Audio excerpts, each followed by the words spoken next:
अस्सलाम वालेकुम नाजरीन, हाईटेक न्यूज के खबरनामे में आपका खैर मकदम है। मैं हूं नेहा खान। नजर डालते हैं आज की अहम खबरों पर। कांग्रेस कायद जग्गारेड्डी ने ऐलान किया है कि अपने हलके के गरीब कैंसर पेशेंट को ट्रीटमेंट के लिए फाइनेंशियल मदद करेंगे। कैंसर इलाज बहुत महंगा है, जिससे गरीब लोग कर्ज में डूब जाते हैं। उन्होंने संगारेड्डी की रानी, जिसको ब्रेस्ट कैंसर है, 4 लाख और सदाशिवपेट के एक पेशेंट को 10 लाख दिया। कई बार लाखों खर्च करने के बावजूद पेशेंट बच नहीं सकता, जिससे उनका ख़ानदान परेशान होता है। मीडिया में आने का मकसद है कि स्टेट के और कैंसर पेशेंट की मदद करे। आइए देखते हैं मज़ीद तफसीलात। సంగారెడ్డి టౌన్లో రాణి అనే ఒక మహిళ ఆమె కూరగాయలు అమ్ముకుంటుంది. గత కొన్ని 4-5 రోజుల నుంచి నాకు సంబంధించిన కార్యకర్త పూనాంజీ అని సోమేశ్వరవాడలో ఉంటారు. ఈ రాణి కూడా అక్కడ సోమేశ్వరవాడ, సంగారెడ్డిలో సోమేశ్వరవాడలో రెంట్కి ఉంటుంది. ఆమె కొడుకు హమాలి పని చేస్తాడు. ఆమెకు ఈ మధ్యకాలంలో క్యాన్సర్ అటాక్ అయినట్టుంది, ఈ రొమ్ము క్యాన్సర్ వచ్చినట్టుంది. ఇప్పటికీ 4-5 ఇంజెక్షన్స్ అయినాయి.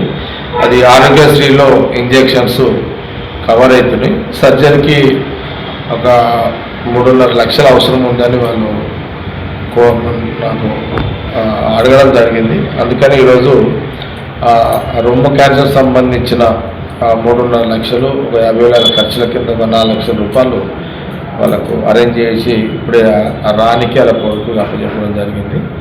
ముఖ్యంగా ఈ క్యాన్సర్ జనరల్గా నా దగ్గర చాలామంది పేషెంట్లు వస్తుంటారు, అందరికి సాయం చేస్తుంటా. ప్రధానంగా నేను ఈరోజు స్పెసిఫిక్గా మీడియా ముందు మాట్లాడిన కారణం కూడా ఏంటంటే, ఈ క్యాన్సర్ అనేది ఎవరికి రావద్దు, అందులో ఎవరికి రావద్దని అందరం కోరుకుంటాము, శత్రువు కూడా రావద్దు అనుకుంటాము.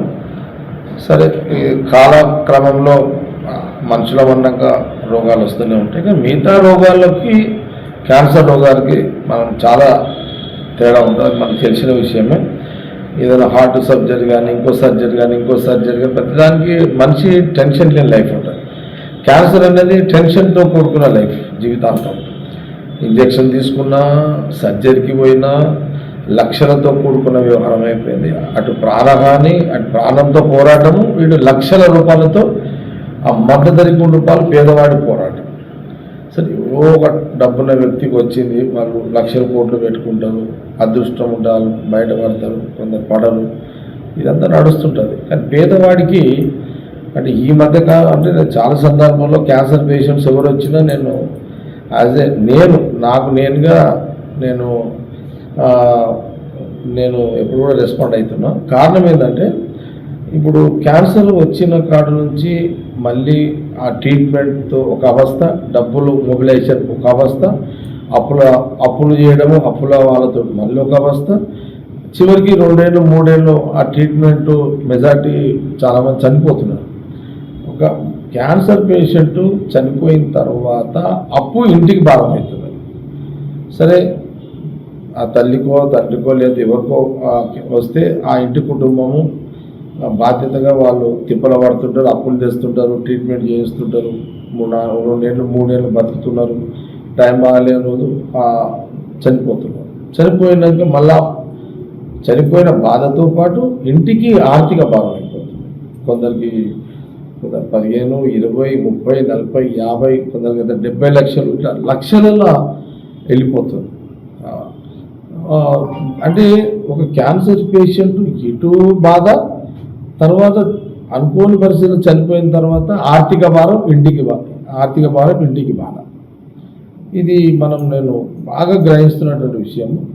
అందుకే నా నియోజకవర్గంలో ఆర్థిక ఇబ్బందులున్న ఎవరికైనా అనుకోని క్యాన్సర్ పేషెంట్ వస్తే క్యాన్సర్ ప్రయారిటీగా మన మధ్యలో కూడా ఒకరు అడిగితే కూడా హాస్పిటల్ 10 lakhs ఇచ్చిన, వీళ్ళు ఒక 3.5 లక్షలు అడిగిన 4 లక్షలు ఇచ్చి ఇవ్వడం జరిగింది. ఏదున్నా మన చేతిలో ఉన్నది కాదు, దేవుడు కోరడం అంతే. ఎవరికి క్యాన్సర్ రోగం రావద్దంటే వచ్చిన కాడ నుంచి ఆ ఇంటికి నరకమే, వచ్చిన వ్యక్తికి ఆ కుటుంబానికి నరకమే. ఇది ఘోరమైన రోగము. సరే కాలక్రమం ఎప్పుడో దానికి మందు చచ్చిపోకుండా ఆర్థిక భారం కానీ మందు త్వరగా మార్కెట్లోకి వస్తే అంతకంటే సంతోషం ఇంకొకటి. కాబట్టి దీనికి ఒక ప్రాధాన్యత పెట్టుకొని క్యాన్సర్ పేషెంట్కి సంబంధించి ఎవరిన దృష్టికి వచ్చినా వాళ్ళకి రెస్పాండ్ అయ్యి కావాలని ఒక నిర్ణయం తీసుకోవడం జరిగింది. నేను చాలా సందర్భం చాలామంది చేస్తున్నా, కానీ ఈ స్పెసిఫిక్ ఈ మధ్యలో ఏదొచ్చినా ఇప్పుడు సపోజు నా భార్య కూడా నిర్మల్ కూడా చాలా ఫోన్లు వస్తుంటాయి, మా కార్యకర్తలకు కానీ అందరూ ఫోన్లు. అంటే క్యాన్సర్ మీద ప్రత్యేకంగా ఆర్థిక స్తోమత లేని వాళ్ళకి ఆర్థిక సాయం చేసే దాని మీద కొంత మేము దృష్టికరించి దానికి హెల్ప్ చేయాలనే ఒక నిర్ణయం మీద మేము పనిచేయడం జరుగుతుంది. జనరల్గా మిగతా చాలామంది పేషెంట్లు నా దగ్గరికి వస్తారు, కానీ వాళ్ళకు చేస్తుంటాం.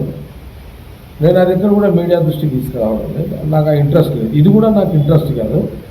ప్రధానంగా ఏంటంటే ఇలాంటి వ్యక్తులను సమాజంలో దాతలు చాలామంది ఉన్నారు, ఆదుకోవాలని ఈ మెసేజ్ నేను చెప్పడానికి కూడా మీడియా ముందు వస్తున్నాను. ఎందుకంటే స్పెసిఫిక్ క్యాన్సర్ పేషెంట్లకు సంబంధించి వచ్చిన వ్యక్తితో పాటు ఆర్థిక భారం అయిపోయి కుటుంబం చిన్న భిన్నం అయిపోతుంది. కాబట్టి ఇలాంటి క్యాన్సర్ ఆర్థిక ఇబ్బందులలో ఉన్న వాళ్ళకు దురదృష్టవశాత్తు వాళ్ళకు క్యాన్సర్ రోగాలు వస్తే వాళ్ళకి భూమి మీద చాలామంది దాతలు ఉన్నారు, చేసేవాళ్ళు ఉన్నారు. అలాంటి వాళ్ళకు ముందుకు వచ్చి ఆ క్యాన్సర్ పేషెంట్ ఆ కుటుంబానికి ఆర్థికంగా అందరం సమాజంలో ప్రతి ఒక్కరం భాగస్వామ్యం అయ్యి ఆర్థికంగా కుటుంబాలు ఆదుకునే ప్రయత్నం అందరం చేద్దాం అనేది నేను ఈ వీడియో రిలీజ్ చేయడం.